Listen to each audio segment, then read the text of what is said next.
Welcome. My name is Alex, and this is Watch Repair Tutorials.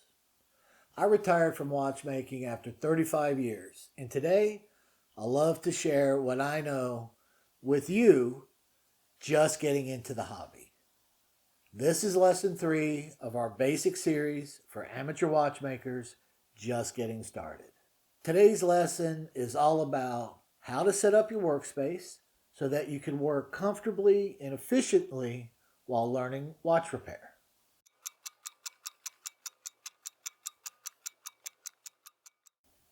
When starting out, everyone's workspace is going to be a little different depending on what you have to work with.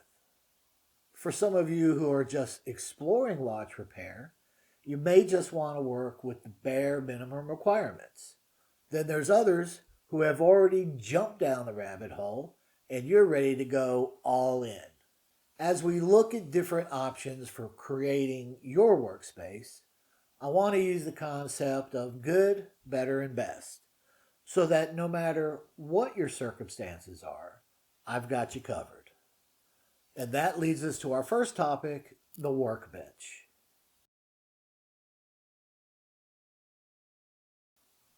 Okay, so let's start with the basics. A watchmaker's workbench or workspace is going to be pretty tall, like somewhere in the range of 39 to 45 inches for most people. When your work surface is at that height, this keeps your back straight so you have good posture and you don't get tired. Being comfortable is key and it helps prevent mistakes. Ideally, you want the top of the bench to be roughly at your shoulder height. This allows you to sit with your back straight and the movement right under your face with a typical working distance of about 4 inches between your loop and the movement. If you're all hunched over, you will become uncomfortable pretty quickly, and that's when most mistakes are made. Now, some of you will be working at a kitchen table, which is typically about 31 inches high or so.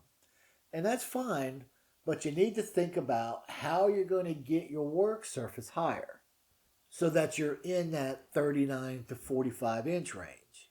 Now, you can build a box out of plywood and cover the top with some sort of bench mat, but there's a lot of different options. You just have to be creative. Another option is something like this mini workbench from Autofray. This is 20 inches wide by 10 inches high, so that brings your work surface up to about 41 inches if you're on a dining room table.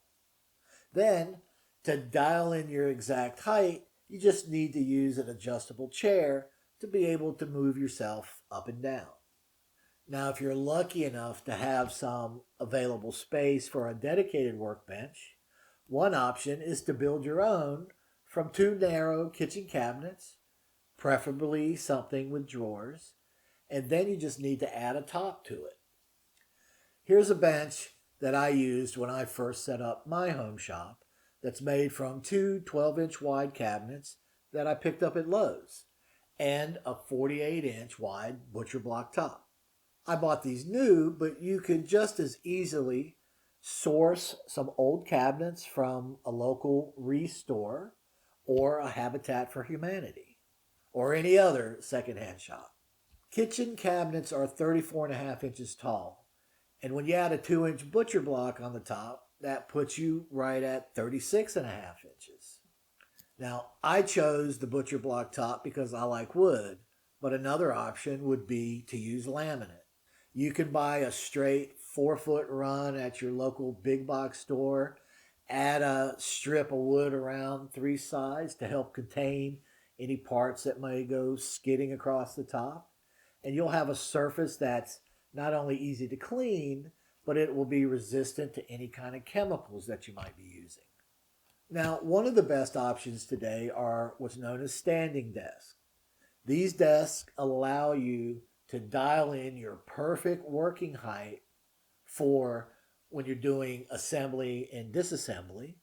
And then with just a push of a button, you can change the height for work that you might be doing where you want to be at a normal desk height or a normal bench height. Here's one that I use for my regular desk, and I love this one, especially since it was under $120 at the time I filmed this. You could also add some strips of wood around the edges if you wanted to create a bumper or a barrier to contain anything from flying off the bench. Now, this one has a capacity of 175 pounds, which is not bad, but I'm going to be adding another one, and I'm going to be using one that has a weight limit of over 300 pounds, and I'm going to use that to build a brand new workbench for myself. So if that's something that you'd like to see, let me know, and maybe I'll do a video on it. So just remember, comfort is huge, especially if you're going to be spending hours at the bench. It's real important to get this initial setup just right for you. Lastly, let's talk about bench mats. Now, you probably see most people using the green ones, but why is that? Well, green is a calming color that minimizes eye fatigue during prolonged work sessions. Since watchmaking involves intricate, detailed tasks, a soothing color helps you to maintain focus. The green mat also provides a good balance of brightness and contrast without being overly reflective or dull. This will help you to be able to clearly distinguish little small parts like screws or gears or even jewels while they're sitting on the mat. Now, I'm sure you guys have a lot of other ideas about workbenches that you've done, and we would love to hear about them in the comments. Now, when it comes to lighting your work area, natural light is always going to be the best. You don't want anything that's too warm in color or too cool in color. Now, if you could set up your workspace in a north-facing window, that would be perfect. But you're also going to need to have some indirect lighting for when you're working at night or in the later part of the day. Now, the standard for lighting in the watch industry are lights made by a company called Wallman, and specifically their Tanio model. The problem with these is that for most amateur watchmakers, the $700 price tag is not the best choice when there are many other important tools that you need to buy.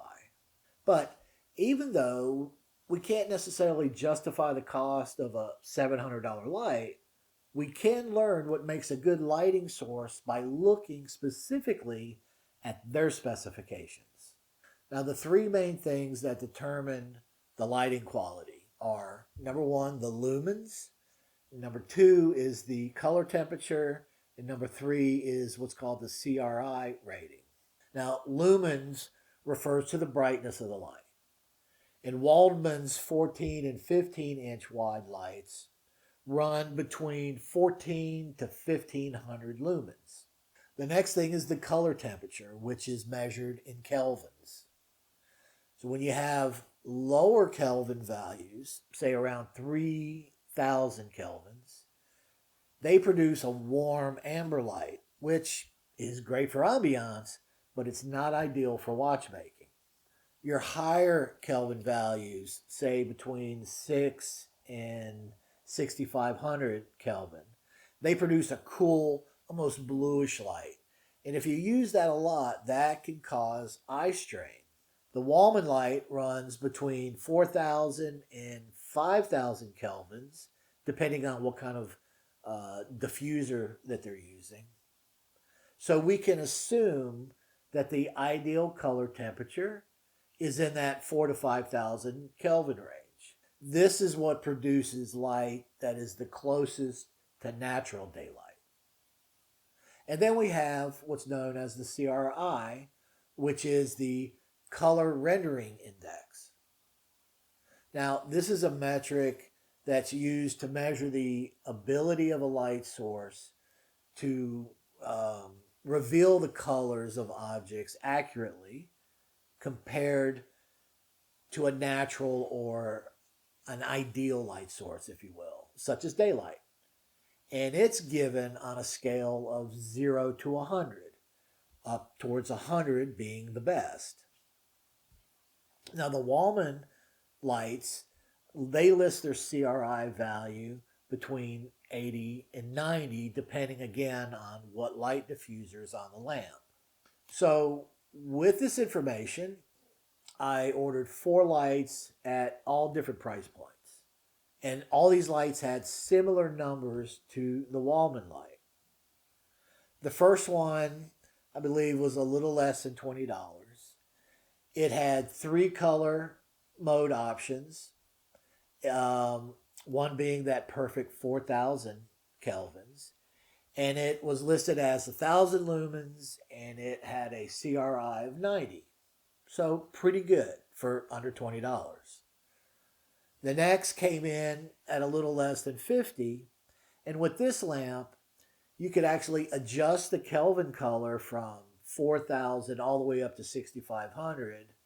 So you were able to get that same Kelvin rating as the Wallman, and it had a CRI value of 95, which is excellent.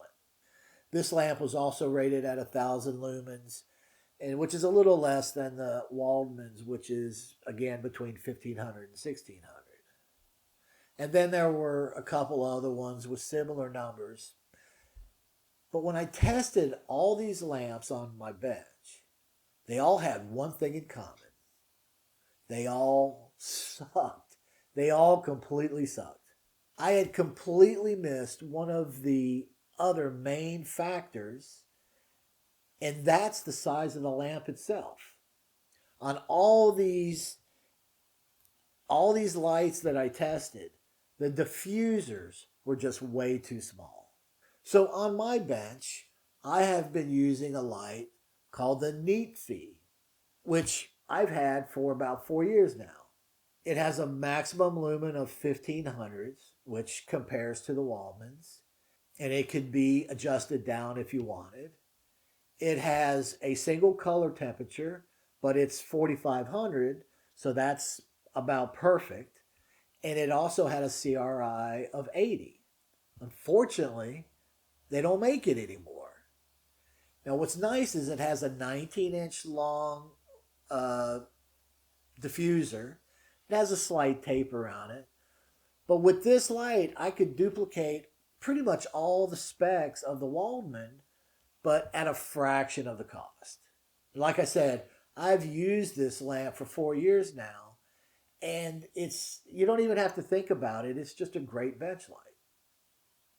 Now, they do have a newer version, and that's the XL 2200. Okay, so it's 2200 lumens. It only has one color, and that's 5600.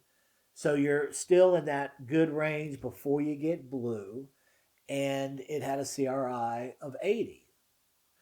And this is their XL 2500, right? So it's 2500 lumens, and it has 3 color adjustments.